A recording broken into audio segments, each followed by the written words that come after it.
ബിസ്മില്ലാഹിർ റഹ്മാനിർ റഹീം അൽഹംദുലില്ലാഹി റബ്ബിൽ ആലമീൻ വസ്സലാത്തു വസ്സലാമു അലാ അഷ്റഫിൽ മുർസലീൻ വഅലൈക്കും വസ്സഹാബത്തി അജ്മഈൻ അമ്മാ ബഅദ്. പ്രിയപ്പെട്ട വിദ്യാർത്ഥികളെ, ഒന്നാമത്തെ പാഠത്തിനെ കുറിച്ചുള്ള വീഡിയോ മുൻപ് ചെയ്തിട്ടുണ്ട്. ഇനി അതിലെ തദ്രീബാത്താണ് ഇന്ന് പറയാൻ പോകുന്നത്.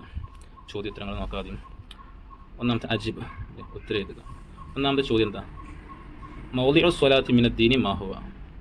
ദീനിൽ നിസ്കാരത്തിൻ്റെ സ്ഥാനം എന്താണെന്ന്. ദീനിൽ നിസ്കാരത്തിൻ്റെ സ്ഥാനം എന്താ പഠിച്ചിട്ടുണ്ടല്ലോ അല്ലേ? അതെ. മൗദിഉ റഅസി മിനൽ ജസദി എന്നുണ്ട്. മൗദിഉ റഅസി മിനൽ ജസദി, ശരീരത്തിൽ തലയുടെ സ്ഥാനം പോലെയാണ് നാം പഠിച്ചിട്ടുണ്ട്. അതാണ് ഇതിൽ ഉത്തരം. രണ്ടാമത്തെ, മാദാ യജിബു അലാ മൻ ഫാതതുഹു സ്വലാത്തു ബിലാ ഉദ്രിൻ? കാരണമില്ലാതെ നിസ്കാരം നഷ്ടപ്പെടുത്തിയതിന് മേൽ എന്താണ് നിർബന്ധമുള്ളത്? കാരണമില്ലാതെ നിസ്കാരം നഷ്ടപ്പെടുത്തിയവരുടെ മേലിൽ എന്താണ് നിർബന്ധമുള്ളത്? എന്താണ് നിർബന്ധമുള്ളത്? അതെ, ഇൽസമു അലൈഹിൽ ഖളാഉ ഫൗറൻ, ഉടനെ തന്നെ പെട്ടെന്ന് തന്നെ ഖളാ വീട്ടൽ അവൻ്റെ മേൽ നിർബന്ധമാണ്. മൂന്നാമത്തെ ചോദ്യം എന്താ? കൈഫ യുസല്ലിൽ മരീദു? എങ്ങനെയാണ് രോഗി നിസ്കരിക്കേണ്ടത്? എങ്ങനെയാണ് രോഗി നിസ്കരിക്കേണ്ടത്? എങ്ങനെയാണ്? അതെ, യുസല്ലി ഹസബ ഖുദ്റത്തിഹി എന്നതിൻ്റെ ഉത്തരം. അവൻ്റെ കഴിയുന്ന പോലെ, അവൻ്റെ കഴിവിൻ്റെ പരമാവധി അവൻ നിസ്കരിക്കണം, കഴിയുന്നത് പോലെ നിസ്കരിക്കണം. മൂന്നാമത്തെ, ഇഖ്തരി സഹീഹ മിനൽ ഖൗസൈൻ, ഈ ബ്രാക്കറ്റിൽ നിന്ന് ശരി തിരഞ്ഞെടുക്കാൻ. ഒന്നാമത്തെ എന്താ? അസ്സലവാത്തുൽ ഖംസു ഫർളുൻ അലാ മൻ? 5 നിസ്കാരങ്ങൾ ആരുടെ മേലിലാണ് നിർബന്ധം? ആരുടെ മേലിൽ നിസ്കാരം? അലാ സഗീരിൻ, കുട്ടിയുടെ മേൽ. അലാ കുല്ലി മുസ്ലിം ബാലിഗിൻ ആഖിലിൻ, പ്രായപൂർത്തിയും ബുദ്ധിയുമുള്ള എല്ലാ മുസ്ലിമിൻ്റെ മേലിലും. ഒന്നാമത്തെ അലാ കാഫിർ, കാഫിറിൻ്റെ മേലിൽ. അപ്പോൾ ഇതിൽ ഏത് വിഭാഗത്തിൻ്റെ മേലും നിർബന്ധം? അതെ, അലാ കുല്ലി മുസ്ലിമിൻ ബാലിഗിൻ ആഖിലിൻ, പ്രായപൂർത്തിയും ബുദ്ധിയുമുള്ള എല്ലാ മുസ്ലിമിൻ്റെ മേലും നിർബന്ധം. രണ്ടാമത്തെ ഇമാദുദ്ദീൻ, ദീനിൻ്റെ തൂണാണ്. അസ്വലാത്തു നിസ്കാരം, അസ്വമു നോമ്പ്, അല്ല ഹജ്ജു ഹജ്ജ്, ഇതിലതാ അസ്വലാത്ത് ദീനിൻ്റെ തൂണ്. മൂന്നാമത്തെ എന്താ? മൂന്നാമത്തെ മൻ അഖറ സ്വലാത്ത് ബിഗൈരി വദ്രിൻ, കാരണമില്ലാതെ ഒരു നിസ്കാരം ഉപേക്ഷിച്ച എന്താ? ഇൽസം അലൈഹിൽ ഖളാഉ ഫൗറൻ, പെട്ടെന്ന് തന്നെ ഖളാ വീട്ട് നിർബന്ധമാണ്. അമില ഖൈറൻ, ഒരു നന്മ പ്രവർത്തിക്കുക. ലൈസ അലൈഹി ഷൈൻ, ഒന്നും അവൻ്റെ മേൽ നിർബന്ധമില്ല. ഇതിലേതാണ് ശരി? അവൻ്റെ മേൽ പെട്ടെന്ന് തന്നെ ഖളാ വീട്ടൽ നിർബന്ധമാണ് അല്ലേ? മൂന്നാമത്തെ പ്രവർത്തനം എന്താ? ഇംലയിൽ ഫറാഗ, ഇവിടെ പൂരിപ്പിക്കാനാണ്.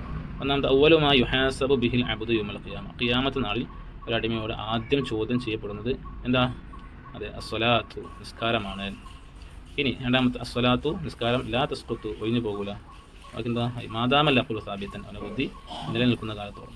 മൂന്നാമത്തെ, സുഇല നബിയു സല്ലല്ലാഹു അലൈഹി വസല്ലം ചോദിക്കപ്പെട്ടു, അയ്യുൽ അഅമാലി അഹബ്ബു ഇലയ്യ, അല്ലാഹുവിലേക്ക് ഏറ്റവും ഇഷ്ടമുള്ള അമൽ ഏതാ? ഖാല ഡാഷ്, നബി എന്താ പറഞ്ഞിട്ടുള്ളത്? അതെ, അസ്വലാത്തു അലാ വഖ്തിഹ, നിസ്കാരം അതിൻ്റെ സമയത്ത് തന്നെ നിസ്കരിക്കുക. അടുത്ത പേജ് എല്ലാവരും മറിക്കും. നാലാമത്തെ പ്രവർത്തനം അന്നഷാദു തത്ബീഖി, പ്രായോഗിക പ്രവർത്തനം. ഞങ്ങൾക്ക് പ്രാക്ടിക്കലായി ചെയ്യേണ്ട 3 വർക്കുകളാണ്. ഒന്നാമത്തത്, നബ്ഹത്തു അൻ ഔഖാത്തി സ്വലവാത്തിൽ ഖംസി അല്ലതി സല്ലൈനാഹ മുൻദു 3 അയ്യാമിൻ മാദിയത്തിൻ അദാഅൻ വഖദാൻ. 3 ദിവസം ആയിട്ട് അദാ ആയിട്ടും ഖദാ ആയിട്ടും നിസ്കരിച്ച നിസ്കാരങ്ങൾ, സമയങ്ങളെ തൊട്ട് നമുക്ക് ചർച്ച ചെയ്യാം അല്ലേ?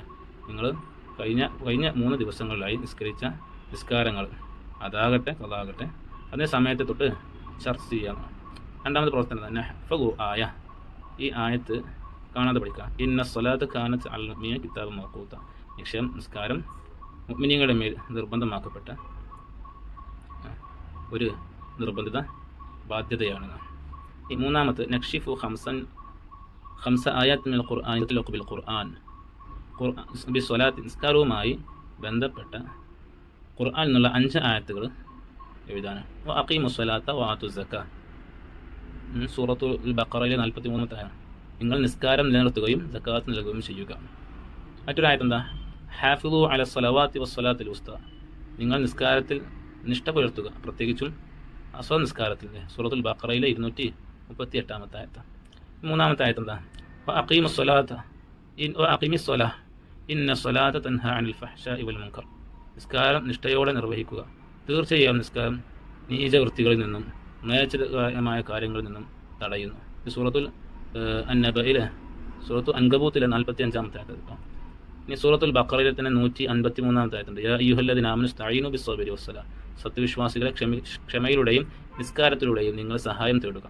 5-ാമത്തെ ആയത്ത്, ഖദ് അഫ്ലഹൽ മുഅ്മിനൂൻ അല്ലദീന ഹും ഫീ സ്വലാത്തിഹിം ഖാശിഊൻ, അല്ലേ? നിങ്ങൾ നിസ്കാരത്തിൽ ഭക്തി പുലർത്തുക.